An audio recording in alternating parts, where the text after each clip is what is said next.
to spill a little tea here because I get asked questions about how I restore photographs. And so here's a little tea for everybody. This is how I do it. This is how Robin Clark does it. Doesn't mean you have to do it the same way. I'm just offering up my suggestions or how I do it. So I have this photograph, and this is out of my New Athens collection, New Athens, Ohio, and sometimes there's marking on here, and you can see the marking on here, and they're always inverted. So I will oftentimes go in here and look and see what's written. And in this case, it says September 2nd, 1896. So we actually know the date on this picture.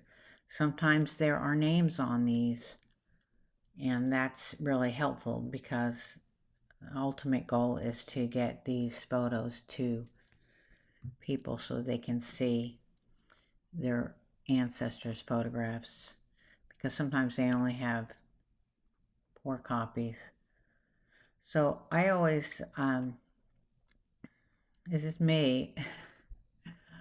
This is what I do, and again, it's just me, and I'm not going to tell other people how to do it. But first thing that I always like to do, and I'm in the United States, and I always like to size these to 8 by 10. So I'll do that, and I'll come in here and I'll say 8. The 10 automatically pops up, and I use 400 dpi. That's plenty for pretty much mostly everything that you would ever want to do with a photograph. So the next thing I'm going to do is I'm going to make a few adjustments on here, and then I'm going to save it. And I have everything. I'm very organized, so I have everything in the correct folder. So I'm just putting this PSD file, that's a Photoshop file, in the appropriate folder, and I label it so that if I have to, I can come back and look at it. And you can see here, I've got a lot of folders here. You know, I have over 18,000 glass negatives. So this is just the glass negatives. This is just the glass negatives. These are files for the glass negatives. And you can see there's different files for different things. But these are the ones that I have worked on. These are the ones I have worked on. Okay. And so I save that. So now I know I have some issues, but I do want to talk about this photograph because, oh my goodness, you can tell it's late 1800s because of the puffy sleeves, but oh my goodness, will you look at this, honestly, look at the details here. Her pocket watch, oh my goodness, is beautiful. The fabric, you can see so much detail in the fabric. Just stunning. And the faces too, you know, you see so much detail in the faces. Unfortunately, they did this then, and it was to produce a better print or to remove what blemishes. So what they consider blemishes, sometimes it was just even freckles. So there's these marks here. This is actually not too bad. I've seen some that are just so much retouching that it's just really hard to get rid of. But if they hadn't done that, just think, because you can see, let me come over here. You can see on her face where no retouching was done. It's really quite good. Unfortunately, there's a lot of damage to the negative. You can see it here and here that are going to be a little more difficult to, you see a lot right here, that to get rid of that. So also, this is one of my tricks, if you will, but I scan to get all the information. And sometimes white areas can get blown out really easily. And if I don't have the information in the scan, nothing's going to bring it back. So I really tried to err on the side of getting everything, and then I can come in and adjust it later. And so I have this on an adjustment layer. It's the brightness and contrast adjustment layer. And so that, what I did is still there, it's just hidden. And so I'll just come to areas where it's really kind of blown out and open that up, and then I can dial it back so it just fades in. So you can see there how kind of blown out it is, and now it's good. It looks good.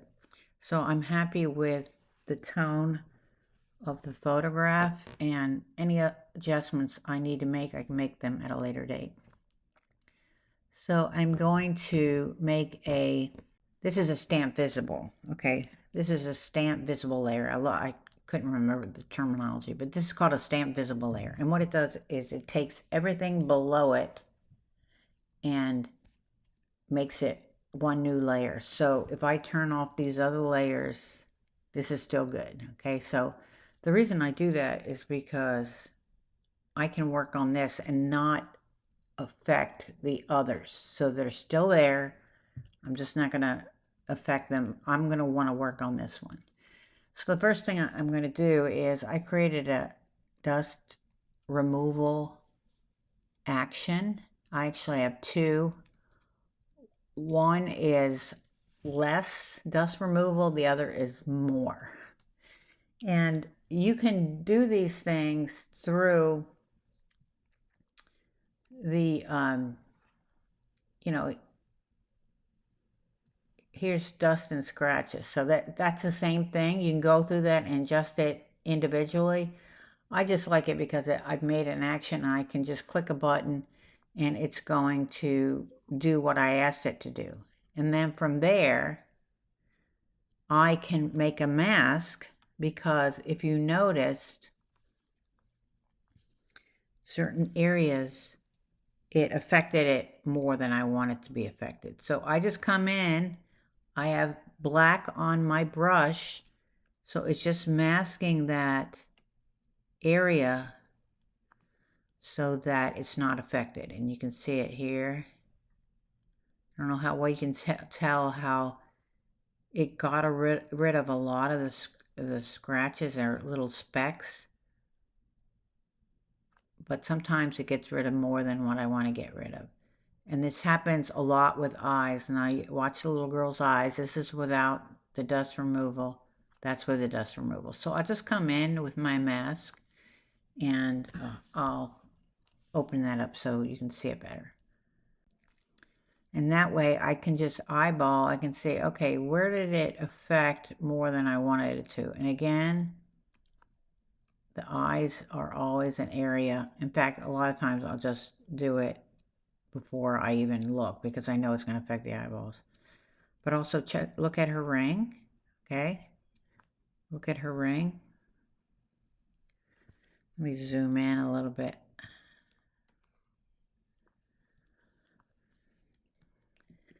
See that? If I use the mask and cover that, it's going to be fine. But all the lace, you see how that worked? Lace, it does it'll go in and do lace. I got to be careful around the hair. Again, I'm just going to look. Notice her tie, her bow tie here. I'll go in there and fix that. Jewelry, a lot of times it'll adversely affect it. But this is why I love it, because there's a lot of dust and scratches here that I can get rid of real quick, and then that makes less that I have to go in there by hand and get rid of. Okay, but look at her bow. Go in there and fix that. A little bit here. So I'll just go in there and look and see where I need to do a little more work. Actually, that's pretty good. I want to do some work with the remove tool, and so I can do it just on a layer. With this tool, I can just go in, zoom in. I tend to go really close up on these things, which a lot of times doesn't matter. But I sometimes get too particular. And I can make another stamp visible layer and run that again and just select certain areas, or I can go in and do the dust removal 4, which is more, and that gets rid of much more stuff. I'm not going to do that right now, but I'm just going to go and do a little bit of cleanup to show you how I'm using this tool. And it's really such a good tool. I love it much more than the healing brush.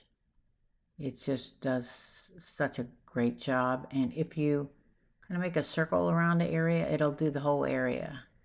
So you can see I'm doing this here, kind of doing it incrementally. Find that works best. And that cleaned up a lot, okay? That cleaned up a lot of stuff. And some stuff I'm not worried about, because when I use another tool, it'll take care of it. So I'm not going to worry about getting down to the nitty-gritty just yet.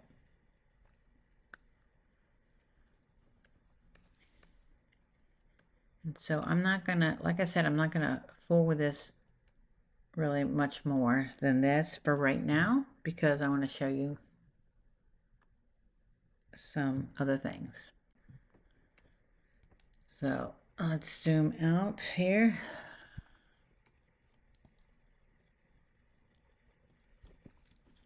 Okay, so this is where we are. Again, I've got a lot more cleanup to do in this area here. So I have a lot more cleanup to do in this area, but I'm going to worry about it later. So what I'm worrying about now is the background. And what I do with the background is I use the lasso tool, because it's so modeled, and this would be very hard to fix manually, or I don't want to say manually because it's within Photoshop, but this would be very hard to fix with traditional Photoshop tools. Let me undo that. I didn't do a good job there. But I'm just going around, and I'm just doing one half at a time. The reason being, I just have found that works better. If you try to do too much, it doesn't work well. And I can remove from my selection, or I can add to the selection. So that's a pretty good selection. So now I'm going to use generative fill. I'm not giving it any prompts. I'm just saying, let's go, and we'll see what it does.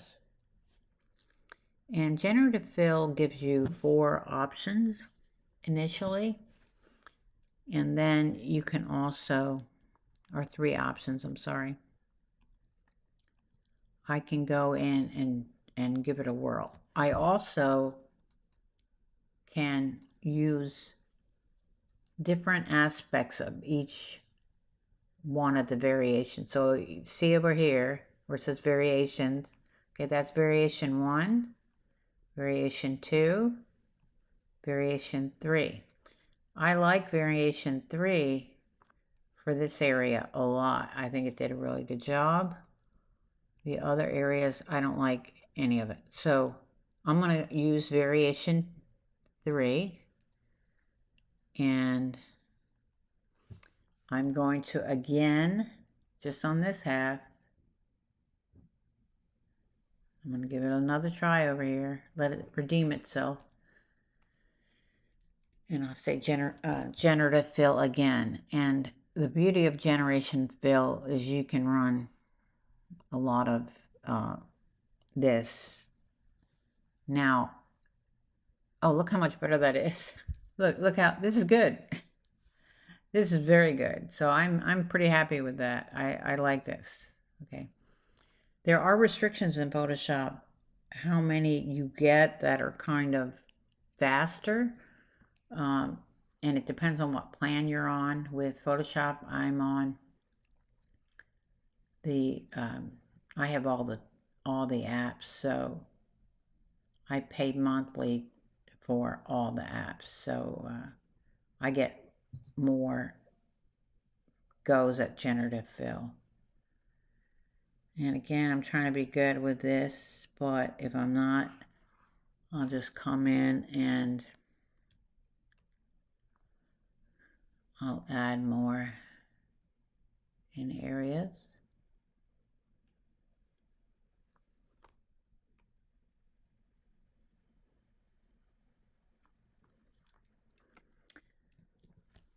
And I'll say go, let's go. Okay. But already you can see on the right side how much this made such a difference with this. Oh, that's not bad. And there's some weird things going on here, but overall, let's see what this version does. Oh, that's pretty good. That's pretty good. And okay, you can see before and after. And I can mask out things I don't want. I don't know. It looks pretty good. Oh, that's what's not. Okay. That's pretty good. So this is, I don't like this in particular, but let's see. That's not bad, actually. That's pretty good. And on here, I might go and try to fix this area because I didn't like that so much. Okay. Let me see something.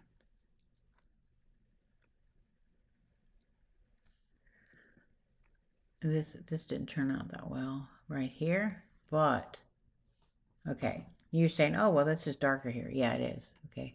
So I'm going to make a stamp visible, and the next thing I'm going to do, I should have done it earlier, is save. You need to save periodically.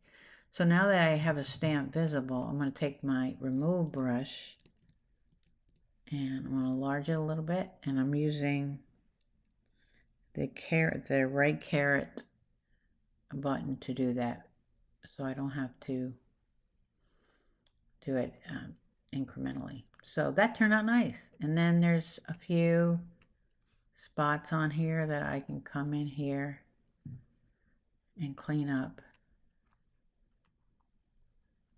with this spot removal tool. And right now I'm just focused on the background. That's it. Okay, so I'm going to put all of the background layers together. I grouped them together, and you can see, okay, that's the before, that's the after.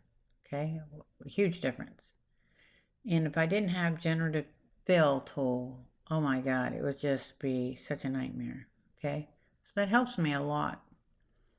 So I'm going to come in here, and I'm again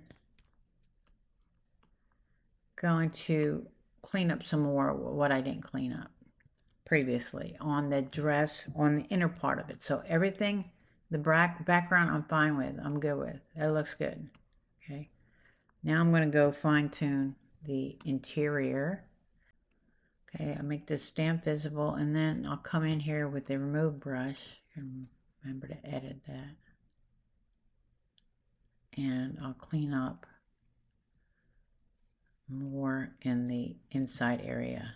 I've already finished the background, so I'm just going to go in and clean up inside the faces and clothing area. Some of this is really difficult. All right, I'm going to make a stamp visible, and then I'm going to come up to neural filters. And at the very bottom, I'm going to use photo restoration, and I'm just going to do scratch reduction. That's it, 100%. You can do them all at the same time. I just think it's easier to do one at a time myself, because I think you have better control than if you try manipulating the photo enhancements and the face enhancements and the scratch reduction. I just think that's not a great way to go for me personally.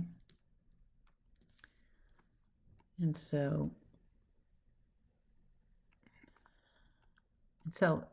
here, let me show you what scratch reduction does. You see this area here?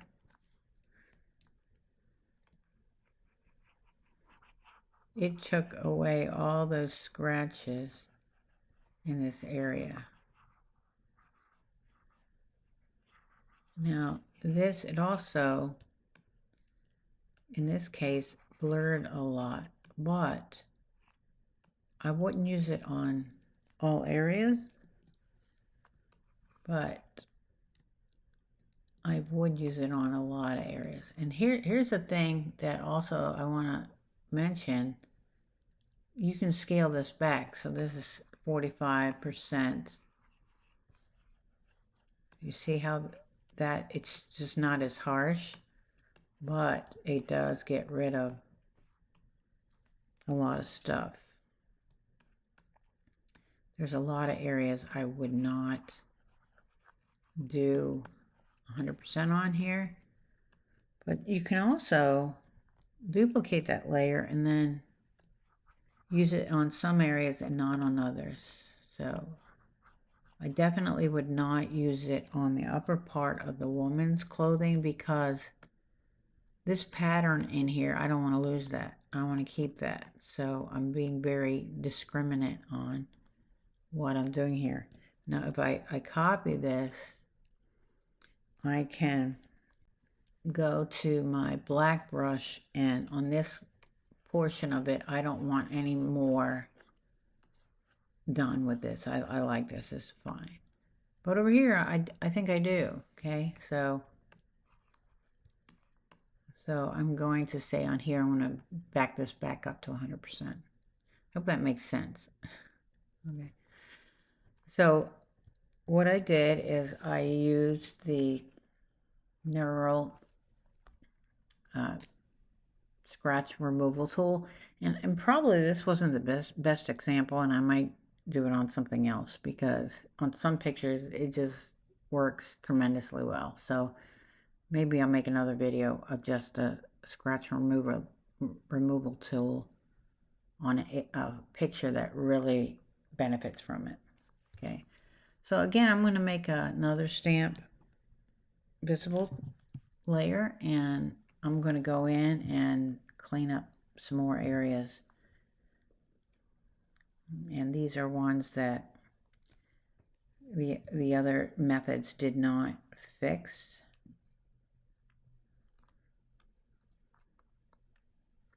You got to be careful, because some things aren't, you think it's dirt or specks, turns out not to be the case. I got to tell you, more than one time I'm cleaning up a negative, and I think I'm cleaning a spot up, and it's been a fly. There's a fly on the clothing. It wasn't dirt, or wasn't a speck. It was dirt on the clothing. So I'll zoom in a little bit, get some more areas that I didn't see zoomed out. And you could spend days on some of these, cleaning them up. I mean, you got to be realistic in your goals. There's a line running across here that I know is not intentional. So get rid of that.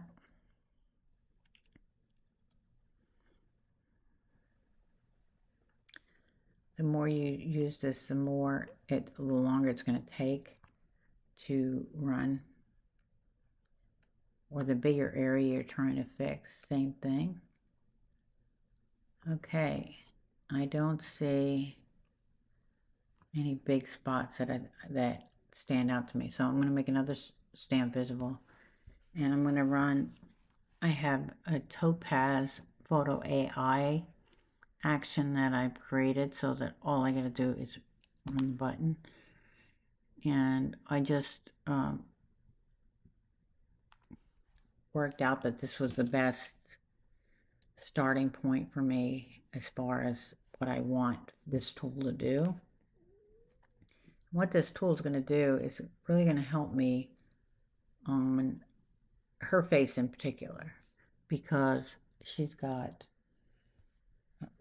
retouching done on her face, and it's just hard to clean up manually. So we'll see how this goes. By the way, I've been using Adobe Photoshop for probably 30 years, and the advancements in it is just amazing. First of all, when I started using it, the computers could barely handle it, so it's come a long way. But the tools that they have, even the remove tool and the neural restore tools, that's a fairly new one. So, and the generative fill, oh my God, it's such a game changer for me. Okay, so this is 100%, and you can see if I turn this off, look at the difference. Okay, a lot of difference, but it's too much, right? So again, I can just scale it back a little bit, and I went to 64%, and so still has the integrity, but it also did what I needed to. I might be able to go a little lower. So you see what it did. It removed those, the retouching marks, but it hasn't, because I can control how much of that effect is there. You can really make it pretty natural looking. So there you go. So let's put this in a folder, and okay, there's the beginning where we are now. I think I might want to lighten up their faces a little bit, and again I can do that by use the curves adjustment layer, and I can just dial it back if it's too much, and I can, in this case I used a mask and I just did it on their face. I also have an action for color grade adjustment. You can see that, which that is a lot, but again I just can lower it so I have some of that effect but not all of that effect. So I'm sorry about that. I'm pretty pleased with that. So again,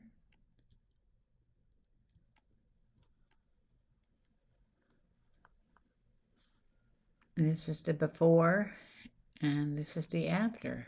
So I might tinker with it a little bit more because I think I see some more areas I could clean up a little bit, but overall I'm pretty happy with it. This button here it turns it into a smart object. Okay, so it turns all those layers that I selected into a smart object. Why is that important? It's important because these files can get quite large, and you know, I don't want to have a storage problem because I have lots of files, tons of files. I have my own stuff. I have stuff for clients. I've got tons of files, and every layer that you add on in Photoshop just adds to memory. So to make something a smart object really helps when you're keeping these files, because I've kept files from the beginning, really. So I need to have that. It's just very helpful in the capacity wise. So yeah, that's, I'm trying to think if there's anything else I wanted to talk about here, but from my own stuff, I do have some presets, and this is a sepia preset, and so that adds a sepia layer. It also adds a noise layer, so it gives a little bit of noise so it doesn't look too shiny, if you will. And it's a hue and saturation layer. Also, I have a layer with my watermark. And if somebody asks why I have watermarks, it's because people steal, and you can't prevent it entirely, but that helps. So I don't know how that became white. Okay, let's give it.